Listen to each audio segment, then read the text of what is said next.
Dawn of November 8, 2013. Super Typhoon Haiyan made landfall on the Philippine Islands. Locally called Yolanda, it brought the eastern Visayas, where the storm first hit, to the world stage. The gravity of the devastation made world headlines, prompting relief and aid to pour in from governments and non-government organizations all over the planet.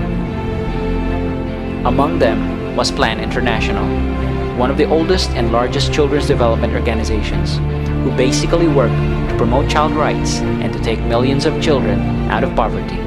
Fast forward 1 year after the storm, disaster relief is no longer the utmost priority of most NGOs working on Yolanda-ravaged communities, but rather on improving the self-sufficiency and resiliency of these communities. With financial support from Irish Aid, Plan worked with the Philippine Partnership for the Development of Human Resources in Rural Areas, PHILDRA, to bring back lost livelihood in Eastern Samar. Eastern Samar was where Haiyan first hit, virtually leveling the province. The project benefited a little more than 1,400 beneficiaries from 4 municipalities in Eastern Samar.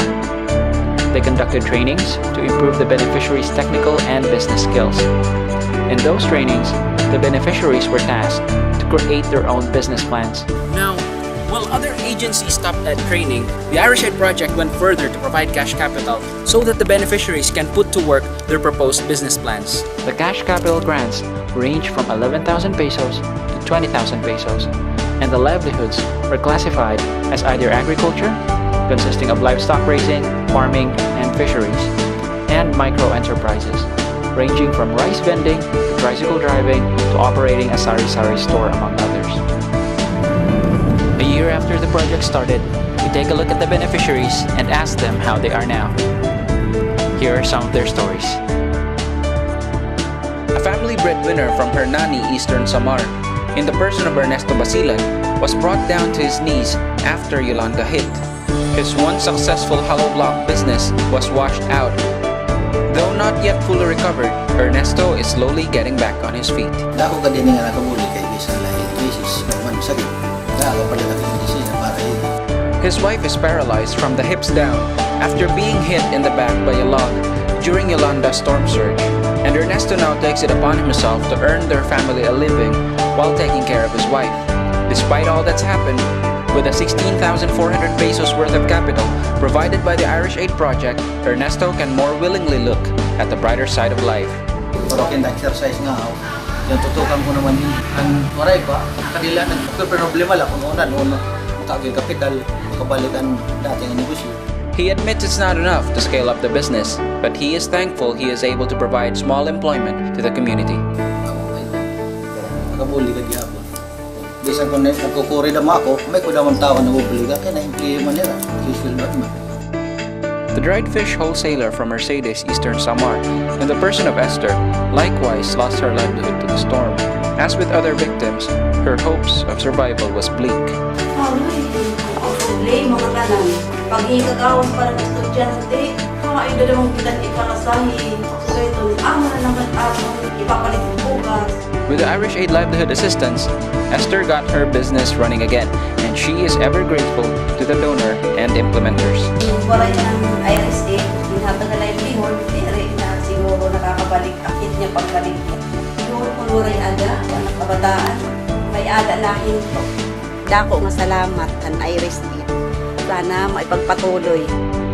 72-year-old Lucia lost her livelihood when Yolanda washed out her store. Nawaray ini kay bukasan at negosyo nga mga soft drinks sa di pag Yolanda uus na kasakwan amon bugas para ko nagbalik ya.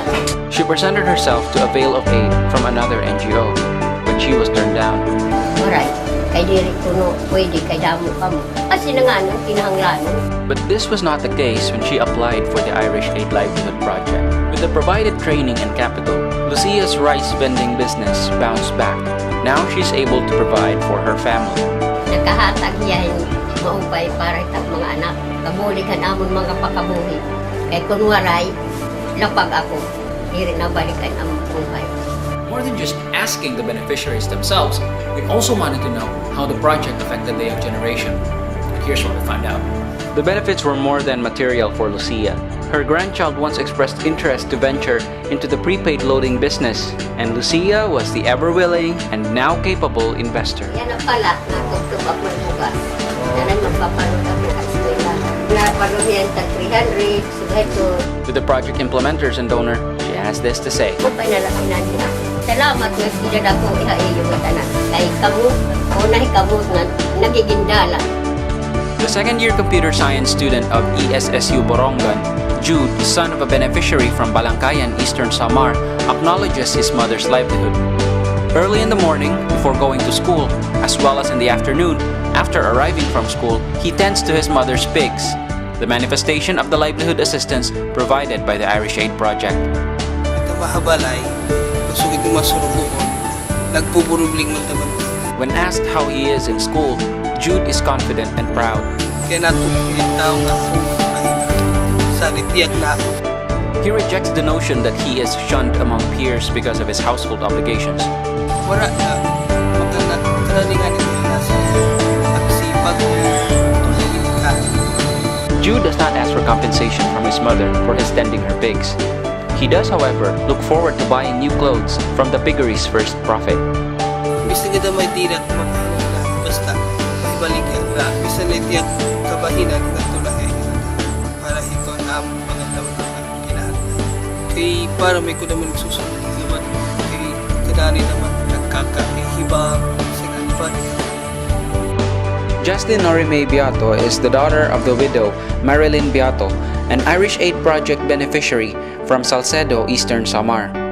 After nahan bagyo, parang waray na maluluto or waray ni nanay na hihimong tinapay kasi waray man din yung mga papalitan. When the Irish Aid Livelihood Project came, she testifies to the profound improvement the project has brought to their respective lives. Sa ako po ang epekto nga na kuhan pakabuhay ng nanay kasi dati pag may naaro ako ng mga pangka-eskwelahan, dire niya nahatag tanan, pero pag abot po ito nga Irish Aid, okay naman po, nahatag na niya nga tanan, anak kinahanglan, mga projects, mga baray ng eskwelahan, tuition ko na makabayad na ginapakontuhay.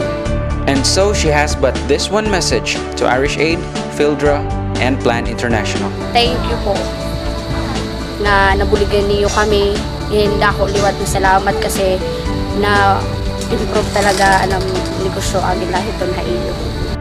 These are just some of the stories of the Irish Aid Livelihood Project beneficiaries. Their sources of income were all crippled when Yolanda came, and most of them were either ignored or denied by other NGOs when they applied for livelihood assistance.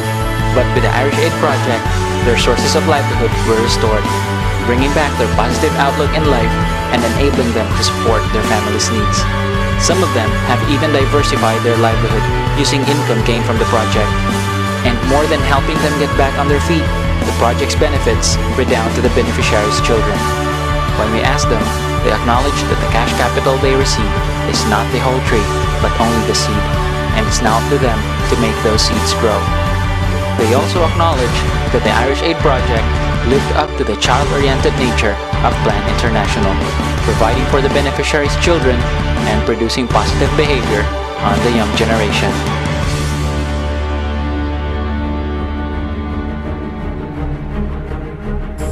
The project may not have provided everything they need to fully get them back on their feet, but Plan International, with the help of Fildra, through the Irish Aid Project, gave back to the people hope. That first step towards bouncing back in life, that they may walk forward towards a bright tomorrow.